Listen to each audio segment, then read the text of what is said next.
Continuamos con nuestra Noche de la Filosofía, meditaciones sobre la pandemia. Tengo el gusto de presentar a Salomón Lerner Febres, filósofo, profesor de la PUC, quien nos dará la charla Pandemia y Fragilidad Humana. Doctor Lerner, le doy la palabra. Adelante, por favor. Muchas gracias, Cristina. Estimados amigos, me resulta muy grato tener la oportunidad de participar en esta magnífica Noche de la Filosofía. Y no puedo hacerlo sin agradecer a Miguel Yusti por su permanente entusiasmo dirigido a promover la reflexión filosófica de nuestro país. Él lo hace no solo a través de su trabajo docente y sus numerosas y siempre rigurosas publicaciones, sino también por medio de la organización de conferencias, foros y cursos abiertos a un público creciente. Muestra de ello es la adaptación al Perú de esta instancia de encuentro y diálogo, la Noche de la Filosofía, la cual va dirigida de la manera más convocante y generosa, no solo a especialistas, sino a todos quienes se interesen por cultivar una forma reflexiva y sensata de interrogar al mundo y a nuestras vidas colectivas y privadas. El tema del encuentro este año no podía ser otro que la pesadilla que está viviendo el mundo entero desde la explosión de la pandemia de COVID-19 hace ya más de un año. Surgida en el continente asiático, la enfermedad no tardó ni 3 meses en extenderse por todo el globo.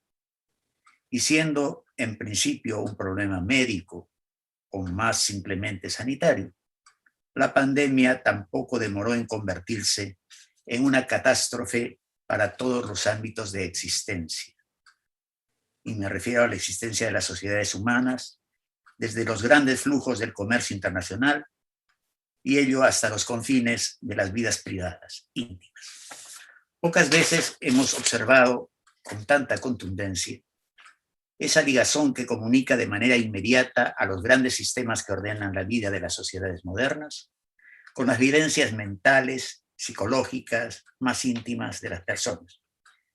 Si la pandemia es, en primer lugar, una tragedia que ha ocasionado innumerables muertes, además de profundos sufrimientos de privación por privación de recursos, también ella ha tenido un terrible impacto sobre el dominio del espíritu, las esferas del pensamiento, de la acción, de los afectos. Los sucesos del último año han agudizado nuestros sentimientos de zozobra o de inseguridad y hasta cierto punto han gravitado sobre la forma en que nos miramos unos a otros, orientando nuestra atención incluso sobre nuestras ideas acerca de nuestro lugar en el mundo en tantos seres humanos. Lo señalado significa, por tanto, que entre las diversas formas en que cabe interrogarnos sobre lo que viene siendo esta experiencia mundial de la pandemia, una forma indispensable ha de ser la pregunta filosófica, la interrogación filosófica. Decir esto, sin embargo, requiere de una dilucidación previa. Digamos, para simplificar un poco esta cuestión. La noción de la interrogación filosófica podría tener al menos 2 acepciones distintas. Una sería la del asedio a la cuestión mediante un método filosófico de interrogación, lo cual implicaría, entre otras cosas, un trabajo de decantación y elaboración conceptual y categorial, esto es, develar o construir la dimensión filosófica de varios de los temas intrínsecos a esta situación. Solo a manera de ejemplo, cabría, regresar sobre una definición filosófica de la experiencia de la enfermedad o reflexionar sobre la idea de salud o sobre la noción de vida. Este es un trabajo prometedor y apasionante que, sin embargo, creo excedería un tanto mi propósito en esta charla. Prefiero por ello acogerme a una segunda forma de entender esta interrogación filosófica. Y esta sería la pregunta acerca de qué temas y problemas de implicancia moral, o más ampliamente filosófica, surgen de la vivencia cotidiana de la pandemia. Es decir, en qué medida esta dura experiencia, al mismo tiempo que nos somete a una difícil prueba y revela nuestra fragilidad, también nos llama a mirar dentro de nosotros mismos y acaso a redescubrir o descubrir por vez primera esas preguntas olvidadas, esas perplejidades creativas, esas interrogaciones que hacen más auténtica nuestra vivencia humana y que además nos unen como participantes de una misma travesía. Ahora bien, esta mirada filosófica implica reconocer en primer lugar que lo que se está viviendo, que se nos aparece de la manera más tangible e impactante como un problema físico y de salud, no es solo un fenómeno que concierne a la medicina y a las ciencias positivas. Se trata más bien de una instancia en la que se ponen en juego las más diversas dimensiones de la conciencia humana, como podrían ser el amor y más en general los vínculos afectivos que nos unen a nuestras familias, a nuestros amigos e incluso a personas que pueden no ser amigas, pero por quienes sentimos estima y respeto. Todo ello va poniendo en acción nuestra capacidad para el razonamiento moral, y de ahí la inquietud acerca de cómo ayudar a los demás, ello dentro de nuestras posibilidades, es decir, cómo así ponemos a la obra el valor de la solidaridad. Pero al lado de estas cuestiones que inciden sobre nuestra condición de seres sociales, están también esos pensamientos, ideas o interrogantes que motivan un encuentro con nosotros mismos, una exploración de nuestras propias conciencias y en lo que creemos ser nuestro destino o nuestra vocación, y ello no solo como miembros del género humano, sino como personas con biografía propia y única. Una renovada conciencia de la soledad, de la muerte, del desencanto, por ejemplo, podría o debería despertarnos del letargo de una existencia inercial, inmotivada, reducida a vidas vividas solamente por vivir. Y al hablar de estas vidas inerciales, ajenas a todo examen y a todo proyecto, se hace más evidente la vigencia y la necesidad, que es permanente, de las preguntas kantianas. ¿Qué puedo hacer? ¿Qué debo hacer? ¿Qué me es permitido esperar? Preguntas que, como bien señala Kant, se sintetizan en una sola. ¿Qué es el hombre? Tales interrogantes nos recuerdan, si hiciera falta, que la filosofía no es un saber ornamental, una ocupación privativa de una presunta casta intelectual, sino que ella expresa la vocación más profunda del hombre, la del autoexamen, la de la búsqueda del lugar que nos corresponde en el universo de todo lo existente. Son preguntas que, como es obvio, quedan sepultadas a lo largo de la vida entera en la mayoría de las personas. Y ello por el tráfago de la vida cotidiana y sus 1001 ocupaciones de urgencia. Pero esas preguntas, o ese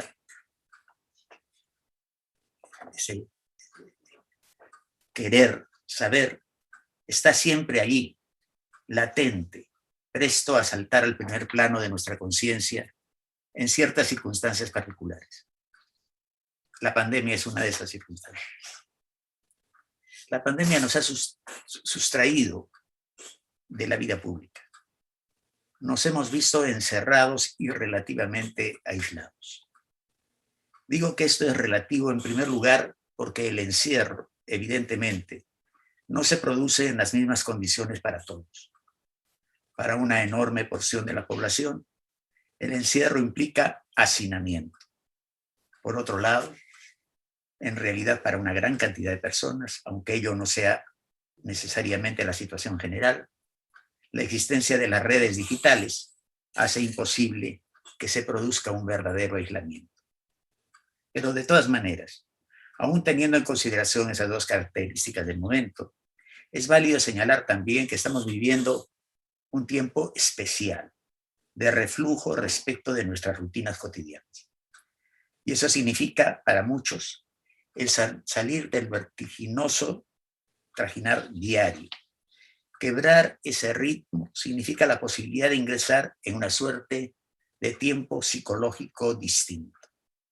En ese tiempo mental diferente es posible un encuentro consigo mismo y un redescubrimiento de aquellas preguntas que, aunque se encuentran en potencia en toda psique humana, por lo general se hallan relegadas en los márgenes de nuestras conciencias durante toda nuestra vida. Como se recordará, estar fuera de sí mismo, haber salido de sí, es una de las acepciones predominantes cuando se toca el concepto de alienación, de pérdida del ser sí mismo, del abandono de la identidad más propia. Y es cierto que lo que llamamos vida cotidiana es una instancia de cierta alienación, en el sentido señalado. El mundo contemporáneo, o el mundo moderno en general, ha rodeado nuestras vidas de una serie de solicitaciones, exigencias, demandas, entre las cuales es difícil distinguir lo que realmente es necesario para una vida humana digna, de aquello que es superfluo, pero que siéndolo es percibido muchas veces como una necesidad radical. Y esto es así porque mucho de lo que sentimos como necesario se funda en realidad en actitudes de emulación o de búsqueda de prestigio, de estatus, de prominencia o incluso de dominación sobre los demás. Y ello nos embarca en una carrera de conquista desenfrenada. Pero no todo es búsqueda de ventajas.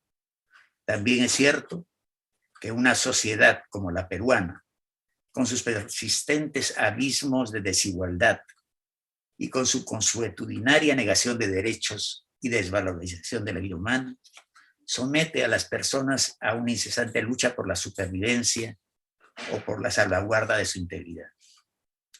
Una sociedad que mantiene a su población en el límite de la supervivencia es particularmente cruel, no solo por las privaciones materiales que impone, sino también porque cercena las posibilidades de desarrollo espiritual e intelectual de las personas. Es una sociedad que condena a la alienación. Superar esa alienación exige una tarea, la de reflexionar sobre nosotros mismos. Es difícil hacer esto, pues no estamos quizá acostumbrados a escucharnos y mucho menos a interrogarnos. ¿Cuántas veces durante el curso de una vida entera una persona se pone a pensar seriamente en lo que ella es, en su origen y destino, en las raíces o las fuentes de su comportamiento, en todo aquello que le da forma a los fines y objetivos que persigue? En sus pensamientos, Blas Pascal se preguntaba algo así: ¿cuántos males y desdichas surgen para el hombre por no saber estar solo en su cuarto? Esa interrogación parece delatar cierta tendencia al solipsismo, pero esa sería una interpretación errónea de lo que significa el encuentro consigo mismo. En realidad, en cuanto somos seres inevitablemente sociales, una vida individual examinada no se agota en el ascetismo insular, sino que es una preparación para una mejor vida en comunidad. Conocernos a nosotros mismos, someter a examen nuestros propósitos y proyectos, reconocer las raíces de aquello que creemos, es también una manera de advertir nuestros límites y los puentes que nos comunican con los demás. Es reconocer a los otros dentro de nosotros mismos. Y aquí se puede encontrar cierta paradoja. Las medidas de contención de la pandemia mandan un alejamiento. El distanciamiento social casi se ha convertido en una consigna universal, pero de una manera un tanto velada. Este mandato de distancia nos invita también a pensar en los otros y a ponderar nuestra relación con ellos. De pronto, cobramos conciencia de esa cercanía, de esa interacción constante, de ese diálogo ininterrumpido que constituía nuestra experiencia cotidiana. Los otros se hallan tan presentes en cada momento de nuestras vidas que, otra vez de manera paradójica, tienden a difuminarse en nuestras conciencias. Incluso se podría decir que en el peor de los casos, esos otros, por su presencia rutinaria, terminan objetivados o cosificados por nosotros. Aparecen como medios o como instrumentos de nuestras acciones y propósitos, o de lo contrario, se nos presenta como obstáculos. Pero en todo caso, resultan de alguna manera integrados en el mundo de los objetos que nos rodean y de los cuales nos servimos o a los cuales creemos preciso imponernos para realizar nuestros fines. Esa es una manera de estar en el mundo que nos disminuye o que en última instancia desnaturaliza nuestra condición humana. Sin embargo, curiosamente, sería posible que la obligada distancia que hoy en día experimentamos nos condujera a recuperar la presencia del otro o nuestra experiencia del otro, y ello de una manera más humanizante. Emmanuel Levinas señalaba que en el rostro del otro se anunciaba la presencia de Dios. Somos constituidos en nuestra plenitud humana por la mirada de los otros. La presencia de ese otro, que en el pensamiento de Levinas está simbolizada en la viuda, el huérfano, el peregrino, nos completa no solamente por la mirada que nos devuelve, sino también, y de una manera muy significativa, porque nos infunde una responsabilidad. El ser humano se construye, en efecto, por esa responsabilidad, por esa necesidad y obligación de dar respuesta al mundo exterior. Pero en tanto ese mundo exterior humano no está compuesto solo por cosas, sino también y fundamentalmente por otros seres humanos, esas respuestas entonces solo pueden ser de carácter moral. Digamos así, que la presencia del otro es la condición y la oportunidad para el desarrollo de nuestras vidas en tanto sujetos morales. Ahora bien, una particularidad del momento que vivimos bajo el mandato del distanciamiento y el aislamiento es que junto con aquel concurre otro mandato, que es justamente el de cubrirnos los rostros con mascarillas que los protejan. Pero eso no hace sino resaltar la dimensión espiritual del rostro. Comprendemos que el encuentro con el rostro de los otros no se reduce a una revelación de rasgos físicos. Hasta podríamos decir que se trata justamente de una abstracción de los rasgos físicos concretos. Lo que encontramos en los rostros de los otros es nuestra común humanidad. Y en nuestra circunstancia presente, esos rostros semicubiertos que denotan temor, inquietud, vulnerabilidad, nos hacen redescubrir nuestra compartida pertenencia a una humanidad, a pesar de todo, doliente y al mismo tiempo esperanzada. Pero hay algo más. El cumplimiento de ese mandato de autoprotección implica asimismo un cuidado de los demás, una actitud de respeto hacia los temores y la búsqueda de seguridad de los demás. Curiosamente, en estas nuevas multitudes de rostros semicubiertos, de pronto se produce un reconocimiento, una reafirmación de que todos somos parte de una misma existencia. Al ocultar sus rasgos físicos, el otro me muestra su rostro más propio, que es también el mío. Y a pesar de todo lo dicho, ¿cómo perder de vista que en estas circunstancias y de modo ineludible la muerte asoma?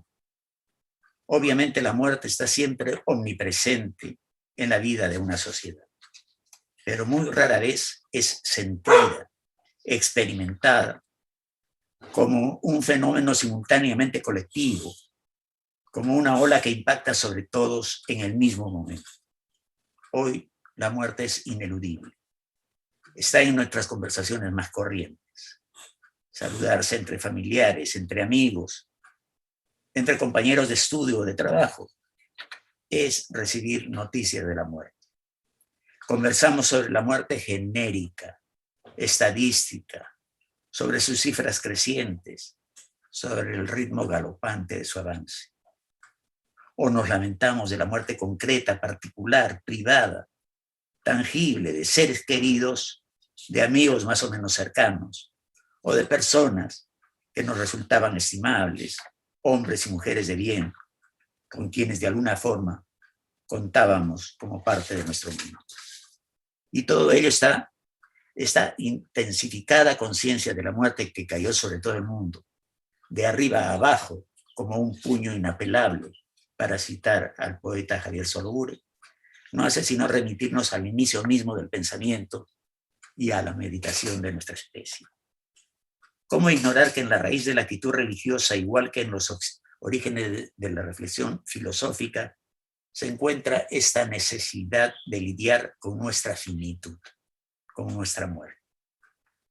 La ciencia moderna ha conseguido en apenas siglo y medio cambiar de una manera pasmosa el entorno en el cual existimos los seres humanos, y hasta han habido tiempos no lejanos, pero más ingenuos que el tiempo actual, en los cuales la humanidad, armada de ciencia y tecnología, ha cultivado la ilusión de una futura omnipotencia. Y sin embargo, hay algo que no hemos podido ni podremos alterar, ni mucho menos abolir. Y eso es la finitud de la existencia humana. Pues bien, frente a la imposibilidad de cambiar este dato, ese hecho definitivo de nuestra existencia, la ciencia pasa a segunda fila para ceder su puesto a nuestra actividad simbólica. Los seres humanos cambiamos el mundo, pero aquello que no podemos cambiar lo interpretamos. Es ahí donde nuestra condición de seres simbólicos, una de las maneras en que la antropología filosófica intenta capturar la esencia del ser humano, se manifiesta en todo su poder. Encontrarnos con la muerte implica buscarle un significado. Y eso, buscarle un significado a la muerte, es también de una forma inevitable buscarle un significado a la vida. Es ahí entonces donde nuestras nociones de trascendencia, así como también nuestros sistemas morales, todo aquello que el común de la gente siente remoto o impenetrable cuando se le presenta bajo los nombres de teología o de filosofía, se revela en realidad como un saber, o al menos como una disposición inmediatamente cercana a la experiencia vital de toda persona. Todos necesitamos de un discurso sobre la finitud. Todos precisamos de un relato de trascendencia. Ahora bien, no cabe desconocer que el tema de la muerte y de la finitud ha tenido un puesto central en la filosofía contemporánea, y de una manera muy particular en el pensamiento de Martin Heidegger, que ya fue mencionado antes. Sin entrar ahora en un desarrollo amplio de este tema, hay que decir que en la muerte y la finitud, como experiencia y como asuntos de reflexión, encuentra Heidegger un lugar que nos prepara para un acercamiento a través de la meditación a la cuestión del ser en general.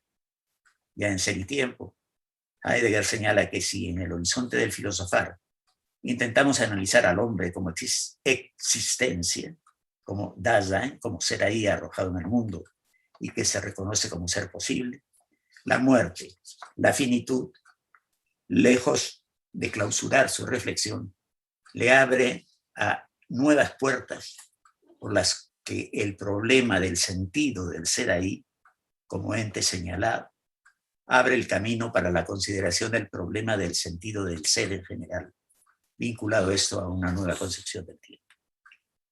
Sin querer ir más allá de este minúsculo apunte sobre el puesto de la muerte y la finitud en nuestra autocomprensión como seres humanos, sí deseo enfatizar lo ya dicho, la pavorosa situación que el mundo vive hoy, el encuentro cotidiano con la muerte, implican también un reencuentro con preguntas olvidadas o siempre ignoradas, y de algún modo insinúan la posibilidad de otra densidad en la vida cotidiana o de una vida cotidiana más alerta. Para ir cerrando esta breve reflexión, hay que decir que así como la vida del día a día se nos aparece, de pronto más problemática, más abierta a nuevas interrogaciones, otro tanto ocurre con lo que podríamos llamar la dimensión pública de nuestras existencias. No me refiero ahora principalmente al encuentro público entre todos nosotros en las calles, sino a nuestra relación con eso que llamamos público, el Estado, el gobierno, las autoridades. En fin, sabemos todos que en el Perú vivimos desde hace unos años una severa crisis de lo público y más específicamente de la política. Si solo nos refiriéramos al último quinquenio, tendríamos ante nosotros un espectáculo de corrupción, desgobierno, de predominio de los intereses más egoístas, un afán de destrucción de buena parte de los políticos, de todo aquello que debería servir para hacer más vivible nuestra democracia.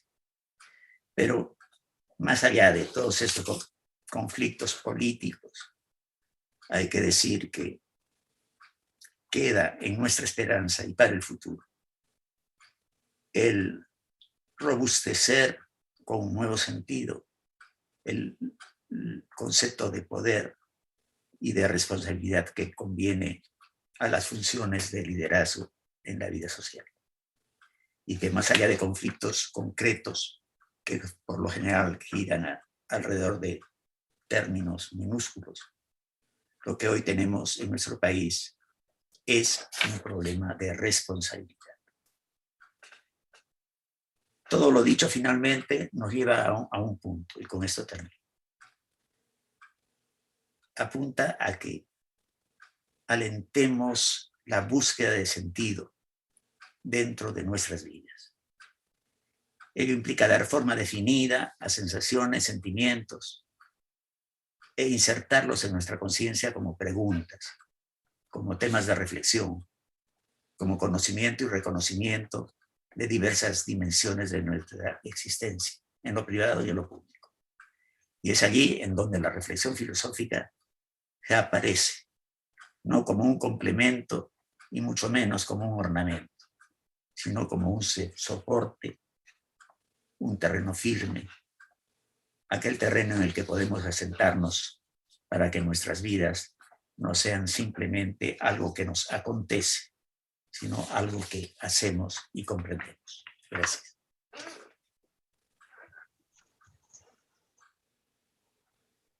Muchas gracias.